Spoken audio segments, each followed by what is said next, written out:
کہ قرآن اس لیے نہیں نازل کیا گیا کہ اس کے نیچے سے دلہن کو گزارا تو ہے۔ اسلام کتنا سخت مذہب ہے کہ ظالم قسم کا کہ پانی بھی نہیں پینے دیتے۔ شرابی شراب کی عادت ڈال لیتا ہے، اس کے بغیر رہ ہی نہیں سکتا۔ بالکل کہ رسول اللہ نے اپنی زندگی میں تراویح نہیں پڑھی۔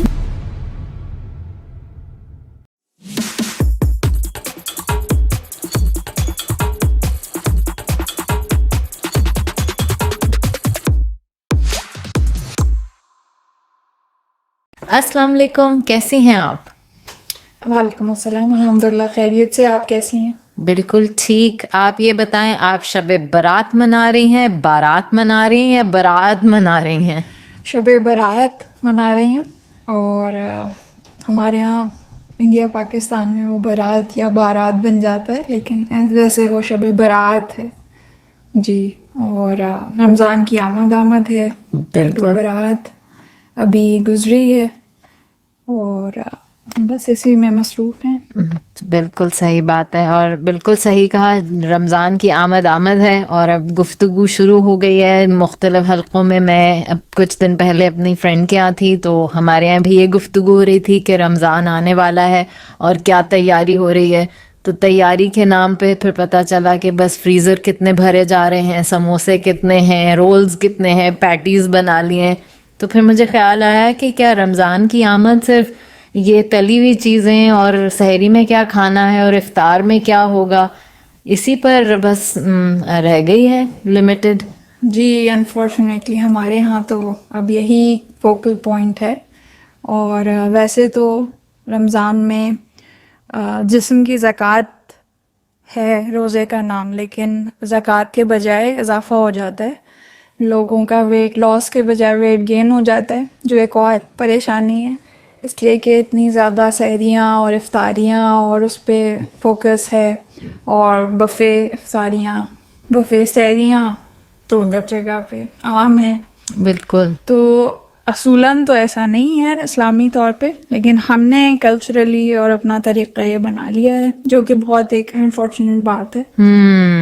لیکن مجھے لگتا ہے کہ نہ چاہتے ہوئے بھی فوکس کھانے پر آ ہی جاتا ہے۔ ایون جو بہت سارے واٹس ایپ گروپس کا میں حصہ ہوں، جو خواتین گھر سے کام کر رہی ہیں، وہ بھی بس اپنے فلائرز میں رمضان ڈیلز نکال رہی ہیں، اور ان کے بزنسز بھی رمضان کے کھانوں کے بارے میں ہیں۔ ریسٹورینٹس میں جائیں تو انہوں نے بھی اپنا یہی کاروبار جمایا ہوا ہے کہ ہمارے یہاں سحری اور افطار جو ہے اس کی یہ ڈیلز نکلی ہوئی ہیں، اور ساری پلاننگ جو ہے بس کھانے پینے کے گرد گھوم رہی ہے۔ تو میں یہ سوچتی ہوں کہ اس میں عبادات کا حصہ کہاں رہ گیا ہے؟ یہی ہماری بدقسمتی ہے کہ ہم جو فوکل پوائنٹ ہے، روح، عادات، ان سب میں ہر چیز کو ہم کمرشلائز اور انڈسٹریلائز کر دیتے ہیں، اور جو دکھتا ہے وہ بکتا ہے۔ تو جسم کیونکہ نظر آتا ہے، اس کی ڈیمانڈس نظر آتی ہیں، اور اس کے ذریعے پیسہ ملتا ہے، پیسہ کمانے کا ذریعہ بنا لیا گیا ہے۔ تو اس لیے سارا فوکس جو ہے اس کے اوپر ہے، اور جو روحانیت ہے یا عبادات سے جو روحانی بالیدگی اور توانائی اور طاقت، اسٹرینتھ ہمیں حاصل ہو سکتی ہے رمضان میں، جو ایک سورس ہے، ایک منبع ہے انرجی کا اتنی زیادہ، وہ ہم ان سب چیزوں میں مصروف ہو کے اسے ضائع کر دیتے ہیں۔ تو اب ہم یہ جو انرجی ساری انہی کاموں میں صرف کر رہے ہیں، تو میں یہ سوچتی ہوں کہ اللہ تعالیٰ کو کیا ملتا ہے کہ وہ ہماری انرجی اس طرف لگائے کہ ہم بھوکے رہیں اور پانی نہ پئیں سارا دن، خاص طور پہ جب گرمیاں آتی ہیں تو اتنا سخت روزہ ہو جاتا ہے۔ تو اللہ تعالیٰ کو یہ پتہ ہی تھا نا کہ ایسے بھی موسم آئیں گے جب اتنے لمبے روزے ہوں گے، تو کچھ لوگ بیچارے 20 گھنٹوں کا بھی روزہ رکھتے ہیں۔ تو اللہ تعالیٰ کو اس سے کیا مل رہا ہے؟ اللہ تعالیٰ کو اس سے کچھ نہیں مل رہا ہے، اور جتنی بھی عبادات ہیں اس سب سے ہمیں فائدہ حاصل ہوتا ہے، اللہ کو کوئی فائدہ حاصل نہیں ہوتا، وہ بے نیاز ہے۔ تو وہ بے نیاز ہے، اسے ہماری عبادات کی ضرورت نہیں ہے۔ یہ عبادات کا جو بھی مانوی فائدے ہیں، جسمانی روحانی جتنے فوائد ہیں، وہ سب ہمیں حاصل ہوتے ہیں، اور ہمارے ہی فائدے کے لیے اس کے اندر اللہ نے فائدوں کے خزانے چھپائے ہوئے ہیں۔ اچھا، خزانے چھپائے ہوئے ہیں جن کے بارے میں ہم آشنا ہی نہیں ہیں، جانتے ہی نہیں ہیں، تو ہم انہیں حاصل کرنے کی کوشش ہی نہیں کرتے۔ اور وہی بات ہے کہ ہمارا سارا فوکس دنیا پہ ہے، آخرت پہ نہیں ہے۔ پھر وہی بات، چونکہ دنیا ہم نے دیکھی ہے، جو آنکھ سے نظر آ رہی ہے، آخرت آنکھ سے اوجھل ہے تو ہم اس کی طرف متوجہ نہیں ہوتے، حالانکہ اصل فوکس آخرت ہے. اور اللہ نے صرف آخرت کے فائدے نہیں رکھے ان ساری عبادات میں، دنیا کے بھی فائدے رکھے ہیں، جسمانی فوائد بھی رکھے ہیں. آپ جب رمضان کو صحیح طریقے سے گزارتے ہیں اور اعتدال سے بیلنس وے میں ساتھ چلتے ہیں تو آپ یہ دیکھتے ہیں کہ آپ رمضان کے بعد ہلکا پھلکا محسوس کرتے ہیں، آپ کی عبادات بہتر ہو جاتی ہیں، آپ کی مینٹل ہیلتھ اتنی امپروو ہو جاتی ہے، آپ کو نماز میں لطف آنے لگتا ہے، آپ یہ سوچنے پہ مجبور ہو جاتے ہیں کہ کیوں اب تک میں اللہ کے ساتھ کنیکشن سے غافل تھا. تو یہ سب فوائد ابھی ہم اتنا ڈسکنیکٹڈ وے میں رمضان گزارتے ہیں تب بھی ہم محسوس کر سکتے ہیں، لیکن اگر ہم صحیح طریقے سے گزاریں تو کتنے زیادہ فوائد ہیں جو ہم حاصل کر سکتے ہیں.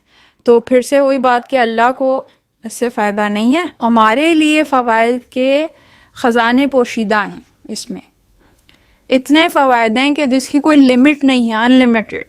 یعنی ہم روحانی فوائد اور روحانی بالغی حاصل کرنا، روحانی طور پہ عروج حاصل کرنا، اس کی کوئی لمٹ نہیں ہے کہ آپ کس لیول تک پہنچ سکتے ہیں، لمٹ لیس.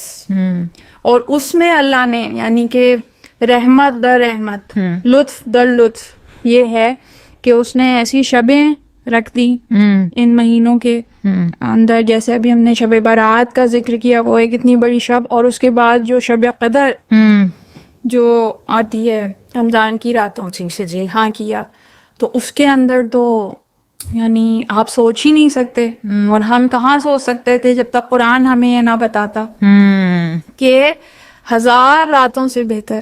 بالکل. اور سلامتی ہی سلامتی ہے طلوع فجر تک. تو یہ جو اتنی قیمتی لمحات ہمیں ملے ہیں، وہی بات ہے جب تک اویئرنیس نہ ہو، قیمتی سے قیمتی چیز اگر ہم اویئر نہ ہوں کہ اس کی قیمت کیا ہے، کسی کے پاس ہیرا ہو، اسے ہیرے کی پہچان ہی نہیں تو وہ اسے ایسے ڈالے رکھے جیسے کانچ کا کوئی ٹکڑا. لیکن جو ہیرے کو پہچانتا ہے، جسے پرکھ ہے، جو جوہری کی نگاہ رکھتا ہے، وہ اس کی قیمت کو، اس کی ورتھ کو پہچان سکتا ہے. اسی طرح شب قدر کی ورتھ ہے، حالانکہ ہیرے سے بھی مقابلہ نہیں ہے اس کا. صحیح. جو کوہ نور ہیرا ہے وہ بھی اس کے آگے ہیچ ہے، کوئی ویلیو نہیں رکھتا. لیکن صرف سمجھانے کے لیے کتنے ہی ہیرے، کتنے ہی کوہ نور سے بنے ہوئے محلات آپ جنت میں حاصل کر سکتے ہیں اس رمضان کو صحیح سے گزار کے، ان شب قدر کی ساعتوں کو حاصل کر کے، ان کی اہمیت کو سمجھ کر. لیکن ہم اس کی طرف متوجہ نہیں ہیں. اور شب قدر تو رمضان کی راتوں میں چھپی ہوئی ہے، وہ ایک اللہ تعالیٰ کا ایک انعام ہے، ایک لطف ہے، نعمت ہے ہم پر. لیکن اگر اللہ چاہتا تو پھر پورا سال ہی روزہ فرض کر دیتا، پھر کیوں نہ کیا اس نے ایک مہینہ. بے شک کر سکتا تھا، اور وہ ہم پہ ہی رحمت ہوتی. اور اس کے متعلق معصوم کی حدیث موجود ہے کہ وہ فرماتے ہیں کہ اگر ہمیں ان کے فوائد کا ادراک ہو جائے، اس کی رحمتوں کا ادراک ہو جائے، تو ہم خود یہ سوال کرتے ہیں انسان کہ ہمیں پورا سال کیوں نہیں مل رہے، روزے فرض کیوں نہیں. اچھا ہمیں ادراک ہی نہیں ہے، ہم کوئی بات اویئرنیس نہیں ہے، ہم جاہل ہیں، نہ بلد ہیں، نہ آشنا ہیں. اچھا. کہ کتنی زیادہ فوائد ہیں، لیکن ہم وہ ایک مہینہ ہی نہیں صحیح سے بالکل پاتے. اس میں بھی ہم اتنی شکایتیں اور شکوہ کرتے ہیں، ارے چائے نہیں ملی، سر میں درد ہو رہا ہے، آنکھیں کھل نہیں رہی ہیں، کیسے کام ہوگا آفس میں، اور بہت طرح طرح کے مسائل ہوتے ہیں. وہ اس کی بہت لمبی فہرست ہے. ایک تو میں آفس جاتی ہوں اور میرے ارد گرد جو لوگ کام کرتے ہیں وہ ظاہر ہے نان مسلم ہیں، تو ان کو جب یہ پتہ چلتا ہے میں نے روزہ رکھا ہے تو پھر وہ سب سے پہلے سوال پوچھتے ہیں، you can't even drink water, really not even water. پھر مجھے اس وقت خود عجیب سا لگتا ہے کہ میں اب انہیں کیا بتاؤں. پھر میں پھر سوچتی ہوں کہ یہ سوچتے ہوں گے کہ اسلام کتنا سخت مذہب ہے کہ ظالم قسم کا کہ پانی بھی نہیں پینے دیتے. تو اس وقت بھی مجھے پھر خود میں اپنے آپ کو کویسچن کرتی ہوں ایک انداز سے کہ کیا انہیں سمجھاؤں میں. تو دیکھیں نا آپ، جیسے میں نے کہا جو جتنا ناشنا ہے وہ اتنا جہالت کی بات کرتا ہے. تو ہم تو پھر بھی رمضان کو جانتے ہیں، پہچانتے ہیں کہ رحمت کا مہینہ ہے، تو ہم کبھی اس طرح کی بات نہیں کریں گے. لیکن جو بالکل جاہل ہے، نابلد ہے، تو وہ ویسی بات کرے گا. لیکن اس کا مطلب یہ نہیں ہے کہ ہم انہیں نہ سمجھائیں. یہ بہت آپ نے ریلیٹیبل کوشچن کیا ہے کہ ہم جب نان مسلم سے بات کرتے ہیں، ایون ہمارے مسلم سوسائٹیز میں اور اس طرح کے لبرلز ہیں کہ وہ کوشچن کرتے ہیں، بچے کوشچن کرتے ہیں کہ بھئی کیوں اتنی لمبی بھوک پیاس ہو کیا، اور بالکل بھی ظلم کا اس سے تعلق نہیں. ظلم تو اللہ تو ظاہر ہے کہ عادل ہے، بالکل وہ ذرہ برابر کسی پہ ظلم نہیں کر سکتا، بالکل. لیکن بے شک وہ عادل ہے، اور اس نے یہ تمام عبادات ہمارے اوپر لطف و کرم کی حیثیت سے رکھی ہیں، اور اب سمجھانا بہت آسان ہے. جیسے وقت گزرا ہم یہ سمجھ رہے ہیں کہ مشکل ہے، زیادہ آسان ہے، کیونکہ پہلے زمانے میں ہم روزہ سمجھانے جاتے تو ہمیں سہارا لینا پڑتا کہ بھئی اور مذاہب میں بھی روزے ہیں، اور مذاہب میں بھی روزے رکھے جاتے ہیں، 40 دن کے رکھے جاتے ہیں، ورت رکھا جاتا ہے. لیکن صرف انہیں نہیں، اب جو ایتھیسٹ ہیں انہیں بھی ہم سمجھا سکتے ہیں. کیسے کہ انٹرمیٹنٹ فاسٹنگ، بالکل فاسٹنگ کا دور ہے، بالکل. اور جو آپ نے کہا 20 گھنٹے کی انٹرمیٹنٹ فاسٹنگ، 18 آورس، صحیح. جی 12 آورس تو منیمم ہے، جو بالکل ایک بچہ ہوتا ہے بگنر لیول پہ کہ کہ ابھی شروع کر رہا ہے، وہ 12 آورس سے شروع کر. صحیح صحیح. اور پھر جتنا وہ یہی کہتے ہیں جتنا آپ اسے بڑھائیں گے اتنے فوائد ہیں اور اتنا اچھا ہے. لیکن وہی جب آپ نے ایک بیس آپ کو مل گئی جو ریلیٹیبل ہے ان کے لیے، آپ انٹرمیٹنٹ فاسٹنگ کی مثال دے کے پھر اس پہ سمجھا سکتے ہیں کہ انٹرمیٹنٹ فاسٹنگ ٹھیک ہے آپ کو بیس دینے کے لیے، لیکن اصل فائدے جو چھپے ہوئے ہیں جسم کے وہ اس فاسٹنگ میں جو پروردگار عالم نے ہم پہ فرض کی کہ جو طلوع فجر سے اور مغرب تک کے لیے، کیونکہ ہماری جو انٹرنل کلاک ہے، بایولوجیکل کلاک ہے اللہ نے جو رکھی ہے، جو شب و روز میں جو اسرار پوشیدہ ہیں، جو راز رکھیں، وہ اس سے فکس ہیں کہ کھانے کا وقت اور سونے کا وقت مختلف ہے. صحیح. اور اگر آپ ان دن میں کھانے کو اگر ختم کرتے ہیں، روکتے ہیں، بالکل. اور ان ٹائمنگز پہ کھاتے ہیں کہ جو سحری کا وقت اور افطار کا وقت ہے، تو آپ کو بے انتہا فوائد حاصل ہوتے ہیں. اور جتنے آپ ڈاکٹرز ہیں، جو میڈیکل ایکسپرٹس ہیں، ان سے بات کریں، اور انہی سے جو باتیں کرنے کے بعد اور ان سب چیزوں کو ایکسپیرینس کرنے کے بعد میں نے انٹرمیٹنٹ فاسٹنگ بہت زیادہ کی ہے تو اس کے فوائد حاصل کیے ہیں. لیکن جتنے ایکسپرٹس ہیں، ڈاکٹرس ہیں، وہ یہ کہتے ہیں کہ جسم کے لیے، ہمارے انسانی جسم کے لیے یہ فاسٹنگ بہتر ہے جو رمضان کی صورت میں یا فجر سے لے کر مغرب تک کھانے کو موقوف کرنا اور سحری اور افطاری کرنا، یہ بہتر ہے بنسبت اس کے کہ جو آپ کسی بھی وقت انٹرمیٹنٹ فاسٹنگ شروع کر لیں اور کسی بھی وقت اسے روک لیں، پھر بھی انہیں فائدے حاصل ہوتے ہیں، لیکن یہ سپیریئر لیول ہے. صحیح. اور یہ سپیریئر لیول آپ کو اس طرح حاصل ہوتا ہے کہ ایک آدمی کھانے پہ فاسٹنگ کر رہا ہے اور ایک آدمی کھانے اور پینے دونوں پہ کر رہا ہے، تو صرف جسمانی فائدے تو حاصل ہو رہے ہیں، لیکن جو اس کے اندر ایک قوت برداشت پیدا ہوتی ہے، چیزوں پہ سے ڈپینڈنسی ختم ہوتی ہے. اس سے پہلے جن چیزوں کے بارے میں وہ سوچ نہیں سکتا تھا کہ میں چائے کے بغیر بھی زندگی گزار سکتا ہوں، میں یہ ممکن ہے کہ ایک ورکنگ ڈے میں بغیر 3-4 بار کافی پیے یا چائے پیے میں اپنا دن گزار سکتا ہوں، یا سگریٹ پیے میں اپنا دن گزار سکتا ہوں. تو رمضان اسے یہ دکھاتا ہے کہ نہیں، یہ سب غلط ڈپینڈنسیز ہیں جو تم نے کریٹ کر لی، سیلف کریٹڈ. تو آپ کتنا زیادہ آپ نے لتیں پالی، ایڈکشنز ہیں، چائے کی ایڈکشنز ہیں لوگوں. بالکل. جو دودھ پتی کا ٹرینڈ ہے، اور کتنی طرح کے ڈھابے بن گئے اور چائے کھانے بن گئے ہیں، اور ماڈرن وے میں بھی لوگ پی رہے ہیں اور دیسی طریقے سے بھی پی رہے ہیں. تو وہ کیا ہے؟ ایڈکشنز ہیں کہ 100 طرح کی چائے ایک بالکل کیفے میں مل رہی ہے، اور وہ سب ایڈکشنز ہیں. تو یہ آپ کو جگاتا ہے کہ آپ کتنے ڈپینڈنٹ ہوتے جا رہے ہیں چیزوں پہ، کتنی طرح کی ایڈکشنز پالتے جا رہے ہیں، اور کتنا ہیلتھ سے دور ہوتے جا رہے ہیں. تو یہ تو ایک آئی اوپننگ ایکسپیرینس ہے جو رمضان آپ کو دیتا ہے. بالکل. اور آپ صحیح کہہ رہی ہیں، کیونکہ شروع کے 3-4 دن مشکل لگتے ہیں، پھر اس کے بعد باڈی سیٹ ہو جاتی ہے، آپ چائے کے بغیر بھی کام کرتے ہیں اور پروڈکٹیو رہتے ہیں. اور وہ پروڈکٹیوٹی جو چائے کے ساتھ ہے وہ اس کا کبھی مقابلہ نہیں کر سکتی جو چائے کے بغیر ہے، کیونکہ چائے آپ کی سلیپ پیٹرن کو ڈسٹرب کرتی ہے، اسے ڈسٹرب کرتی ہے، اور اس کے بہت سارے نقصانات ہیں کیفین کے. جی.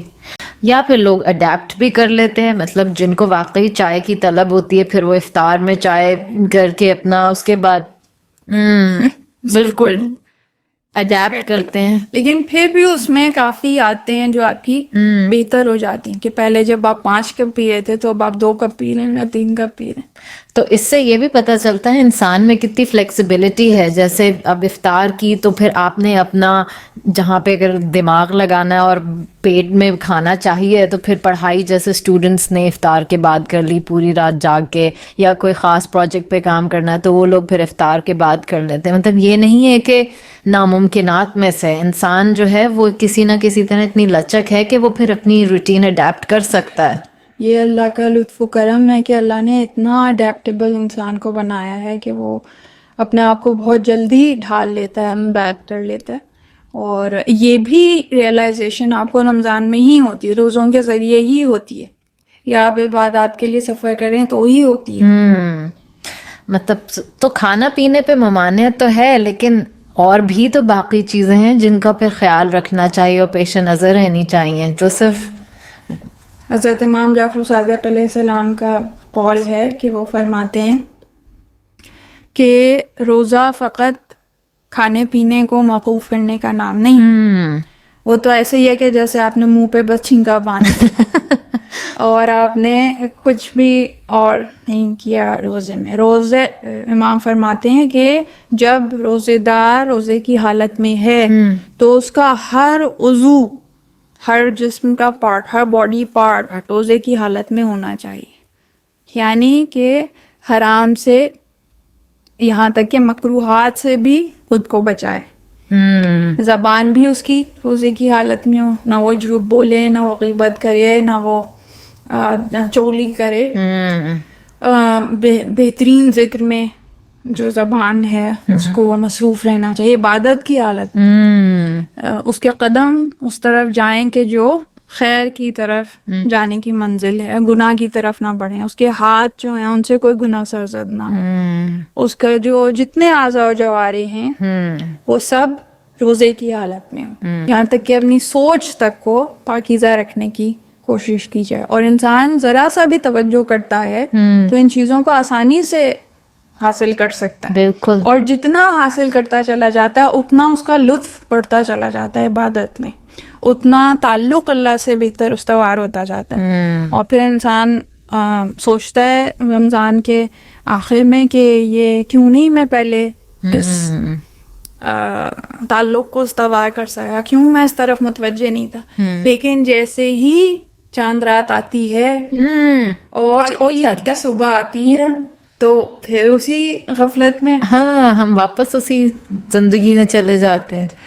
فجر کی نماز عید کے روز قضا ہو جاتی ہے مختلف وجوہات سے، یا تو شب بیداری کرتے رہے، بالکل، یا عورتوں نے نیل کلر لگا لیے، صحیح، یا اس طرح متوجہ ہی نہیں ہے، اتنی مصروفیات ہیں اس میں چلے تو یعنی ایک دن بھی نہیں گزرتا کہ انسان اس طرف ایسے ہے واقعی. اور یہ میں نے خود محسوس کیا جب میں ایون اپنے کالج یا اسکول میں بھی تھی، تب بھی 30 دن کے مسلمان سب ضرور بن جاتے تھے.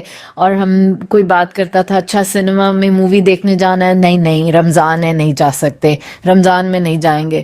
تو بھائی 30 دن کے بعد کیا ہو جاتا ہے؟ اور پھر وہ جواب ہی ہوتا تھا 30 دن کے لیے شیطان بند ہوتا ہے، قید میں ہوتا ہے شیطان، اللہ تعالیٰ نے جکڑ دیا ہوتا ہے، تو اس لیے ہم کوئی غلط کام نہیں کرتے. تو کیونکہ شیطان کھل جاتا ہے رمضان کے بعد فوراً، تو بس پھر ہم واپس اپنے راستوں پہ اسی طرز زندگی پہ واپس لوٹ جاتے ہیں.